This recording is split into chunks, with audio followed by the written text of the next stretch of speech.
আসসালামু আলাইকুম, সকলকে স্বাগত নতুন আরেকটি ভিডিওতে। আজকের এই ভিডিওতে আপনারা জানতে পারবেন বাংলাদেশে ইউটিউবে বিশ্বকাপ ফুটবল দেখা যাবে না, সে বিষয়ে বিস্তারিত থাকছে আজকের এই ভিডিওতে। তো ভিডিওটি আপনারা দেখতে থাকুন। আর আপনি যদি আমার চ্যানেলে নতুন হয়ে থাকেন অবশ্যই চ্যানেলটি সাবস্ক্রাইব করবেন। বাংলাদেশের কোটি কোটি ফুটবল ভক্তদের জন্য এসেছে বড় এক দুঃসংবাদ। সম্প্রতি জানা গেছে 2026 বিশ্বকাপের সব ম্যাচ ইউটিউবে ফ্রিতে দেখানোর ঘোষণা দিলেও সেই সুবিধা বাংলাদেশ থেকে পাওয়া যাবে না। ব্রাজিলের জনপ্রিয় ইউটিউব চ্যানেল কেইস টিভি বিশ্বকাপের 104টি ম্যাচ বিনামূল্যে সম্প্রচার করার পরিকল্পনা করেছে।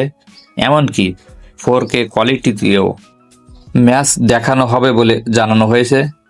তবে এই সম্প্রচার শুধুমাত্র ব্রাজিলের দর্শকদের জন্য উন্মুক্ত থাকবে। বাংলাদেশ, ভারত সহ অন্যান্য দেশের দর্শকরা ইউটিউব চ্যানেলে ঢুকতে পারলেও সরাসরি ম্যাচ দেখতে পারবে না, কারণ সম্প্রচারটি থাকবে জিওলক, অর্থাৎ ব্রাজিলের বাইরে থেকে লাইভ ম্যাচ দেখা যাবে না। এমনকি বাংলাদেশে এখনও বিশ্বকাপ সম্প্রচারের অফিসিয়াল ঘোষণা আসেনি। সম্প্রচারের সত্ত্ব নিয়ে বিভিন্ন আলোচনা চললেও কোন টিভি চ্যানেলে বা ডিজিটাল প্ল্যাটফর্মে ম্যাচ দেখবে তা এখনও নিশ্চিত নয়। তাই বাংলাদেশের ফুটবল প্রেমীদের এখন অপেক্ষা করতে হবে অফিসিয়াল সম্প্রচারকারী প্রতিষ্ঠান ঘোষণার জন্য।